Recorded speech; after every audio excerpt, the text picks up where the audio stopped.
حضرت علی رضی اللہ تعالیٰ عنہ سے کسی نے پوچھا کہ آپ کے بیٹے حسن کیسے بیٹے ہیں؟ کہا حسن میرا وہ بیٹا ہے کہ جب میں چلتا ہوں تو میرے آگے نہیں چلتا، میرے پیچھے چلتا ہے۔ جب کہیں بیٹھنے کا موقع آتا ہے تو یہ پہلے نہیں بیٹھتا، پہلے مجھے بٹھاتا ہے پھر خود بیٹھتا ہے۔ جب کھانے پر بیٹھتے ہیں تو یہ روٹی کی طرف ہاتھ نہیں بڑھاتا جب تک میں نہ بڑھاؤں، یہ سالن کی طرف ہاتھ نہیں بڑھاتا جب تک میں نہ بڑھاؤں۔ میں کمرے میں ہوں تو یہ چھت پہ نہیں چڑھتا کہ میرے باپ کی بے ادبی ہو جائے گی۔ میں حالانکہ چھت پہ چڑھنا ضرورت کے لیے ہوتا ہے، لیکن قربان جائیں اہل بیت کے ایسے ہی اخلاق ہوتے ہیں، آل رسول ایسے ہی ہوتے ہیں۔ میرے عزیزوں نوجوانوں سے کہہ رہا ہوں جن کے والدین زندہ ہیں، ہم تو محروم ہو گئے، وہ قبروں میں چلے گئے، لیکن میں اتنا مصروف رہتا ہوں۔ اب یہ کرونا کی وجہ سے گھر میں بیٹھے ہوئے ہیں، یعنی میری زندگی ایسے پہیے کی طرح گھومی ہے، اور پھر دل کی تکلیف، پھر اس کے ساتھ سر کا درد شدید۔ اس کے باوجود میں روزانہ 10 نفل اپنے باپ کے لیے پڑھتا ہوں، 10 نفل اپنی ماں کے لیے پڑھتا ہوں، اور 4 نفل اپنی خالہ کے لیے پڑھتا ہوں کہ ساری زندگی سجدوں میں سر رکھ کے اس کا ثواب ماں باپ کو پہنچاؤں تو ماں باپ کا حق ادا نہیں۔ اتنے بچوں کو میں نے یہ کہتے سنا اپنے باپ کو، تو میرے واسطے آج تک کیتا کی، تو میرے واسطے آج تک بنایا کی، اور جو آپ بے بسی کی تصویر بنا ہوتا تھا وہ شکلیں بھی میرے سامنے ہیں۔ ہمارا دیہاتی ماحول ذمہ دارہ ماحول ہے، لیکن اب تو شہروں میں بھی یہی حال ہے۔ جس نے وہ لیول اے لیول کیا ہے اسے کیا پتا ماں کسے کہتے ہیں باپ کسے کہتے ہیں۔ تو میں نے اپنی آنکھوں سے باپ کی بے بسی اور بیٹے کا غرانہ ایک دفعہ نہیں کتنی دفعہ دیکھا۔ تو میرے واسطے آج تک ہی کیتا ہے، تو میرے واسطے آج تک ہی بنایا ہے۔ وہ کہتا ہے اچھا میرا بچہ جداں جوان ہو سو آپ پہ سمجھ جسو۔ جبریل انسانی شکل میں آئے کہ یا رسول اللہ کچھ سوال کیے، قیامت کب آئے گی؟ کہ اللہ کو پتہ ہے۔ کہ کوئی نشانی؟ فرمایا جب دیکھو کہ بیٹیاں بھی ماؤں کو نوکر کی طرح دھتکار رہی ہوں تو سمجھنا قیامت آنے والی ہے۔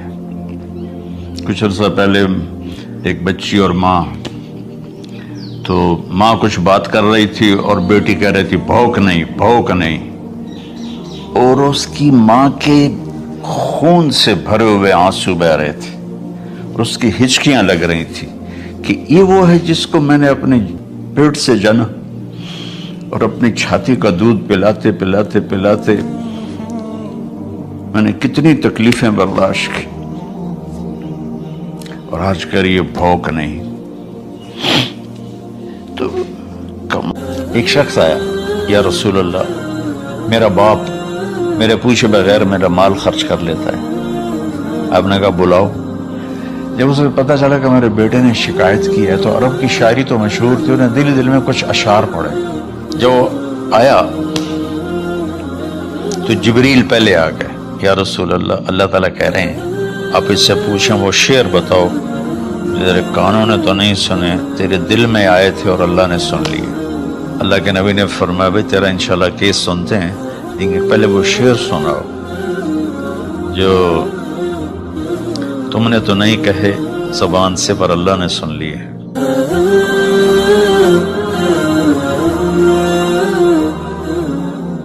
بسم اللہ الرحمن الرحیم، والصلاة والسلام علی رسولہ الکریم وعلی آلہ وصحبہ اجمعین۔ میرے محترم بھائیوں بہنوں دوستوں بزرگوں بچوں بچیوں جانے انجانے سب کو اہل ایمان کو میرا السلام علیکم ورحمۃ اللہ وبرکاتہ۔ پچھلی ویڈیو اس میں نے تھوڑا سا والدین کے حقوق بتائے تھے۔ وَقَضَىٰ رَبُّكَ أَلَّا تَعْبُدُوا إِلَّا إِيَّاهُ، اس پر بات کر لی تھی مختصر۔ تو میں ایک واقعہ سنانا چاہتا تھا، تھوڑا اشارہ کیا تھا کہ ایک بدو آیا صحابی کا، یا رسول اللہ میرا باپ مجھ سے پوچھے بغیر میرے مال کو خرچ کر دیتا ہے۔ آپ نے فرمایا بلاؤ گئی۔ جب اسے پتہ چلا کہ میرے بچے نے میری شکایت کی ہے تو اسے بڑا دکھ ہو، تو اس نے دل ہی دل میں چند اشعار پڑھے، زبان پہ ادا نہیں دل میں آئے۔ تو جب وہ مسجد میں انٹر ہوا تو جبریل پہلے آئے بیٹھے تھے کہ یا رسول اللہ، اللہ فرما رہے ہیں اس سے کہو کہ پہلے وہ اشعار سنائے جس کو اس کے کانوں نے نہیں سنا، لیکن اللہ نے من فوق عرش ہی سن لیا ہے، عرش کے اوپر اللہ نے سن لیا ہے۔ تو آپ نے اس سے ارشاد فرمایا کہ تمہاری بات ہم سنتے ہیں باپ بیٹے کی، لیکن پہلے وہ شعر سناؤ جو تیری زبان سے ادا نہیں ہوئے، تیرے کانوں نے نہیں سنے، تیرے دل کی گونج تھی اور تیرے دل کی آہ اور فریاد تھی جو دل ہی میں گھٹ کے رہ گئی، اسے اللہ نے سنا ہے۔ وہ کہتا ہے سناؤ۔ کہنے لگا یا رسول اللہ، آپ کا رب ہر وقت ہمارے ایمان کو آپ پر زیادہ سے زیادہ بڑھاتا رہتا ہے، اس ذات کی قسم جس کے قبضے میں میری جان ہے۔ یہ چند میرے دکھ بھرے خیالات الفاظ کی شکل میں ڈھلے، لیکن میری بزم تصور میں ہی رہے اور وہیں دفن ہو گئے، باہر نہیں نکلے، میری زبان سے ادا نہیں ہوئے، میرے کانوں نے نہیں سنا، آپ کے رب نے سن لیا۔ آپ نے کہا اچھا بتاؤ تم نے کہا کیا تھا؟ تم نے کہا جی میں نے بچے کی جب سنی شکایت میری کی ہے تو میں نے کہا تھا غضوتک مولودا وعلتک یافعا تعل بما اجنی علیک وتنہل واذا ضاقتک بالسقم لیلۃ لم ابت لسقمک الا ساہرا اتململ کأنی انا المتروک دونک بالذی ترکت به دونی وعینی تحمل تخاف الرضا نفسی علیک وإنها لتعلم ان الموت وقت مؤجل فلما بلغت السن والغایة التي الیها مدى ما فیک كنت اؤمل جعلت جزائی غلظة وفظاظة كأنك انت المنعم المتفضل فلیتك ان لم ترع حق ابوتی فعلت كما الجار المجاور يفعل فأولیتنی حق الجوار لم تكن علی بمال دون مالک تبخل۔ میں ابھی ترجمہ کرتا ہوں اس کا میرے نبی پر کیا اثر ہوا کہ آپ کے ٹپ ٹپ آنسو گر رہے تھے اور آپ کی داڑھی آپ کے آنسوں سے تر ہو رہی تھی۔ یہ اتنا فصیح کلام ہے کہ عربوں کو بھی پسینہ آ جائے گا ترجمہ کرنے کے لیے، تو میں تو عربی نہیں ہوں، لیکن یہ فخر تو حاصل ہے، بھلے ہیں یا برے ہیں دو چار قدم ہم بھی تیرے ساتھ چلے ہیں۔ کچھ عرصہ اہل علم کی محفلوں میں بیٹھے، کچھ زبان کی شناسائی ہوئی، تو میں اپنی کم مائگی کے ساتھ اس کا ترجمہ کروں گا۔ وہ کہتا ہے غزوتک مولودا وعلتک یافعا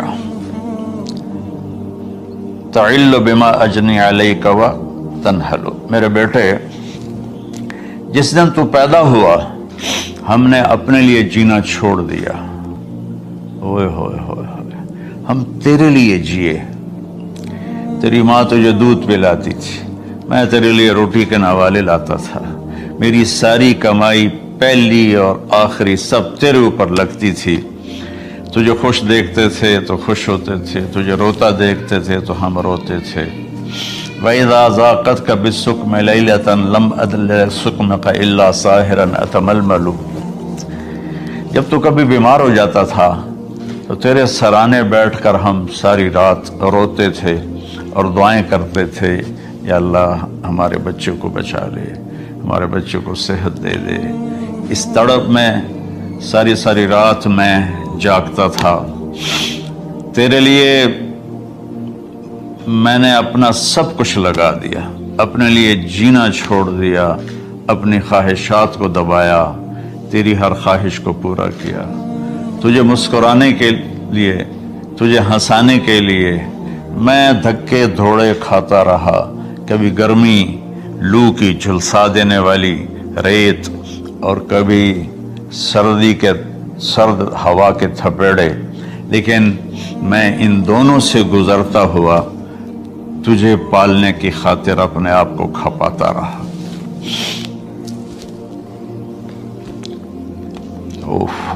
فلما بلغت السن والغایۃ التی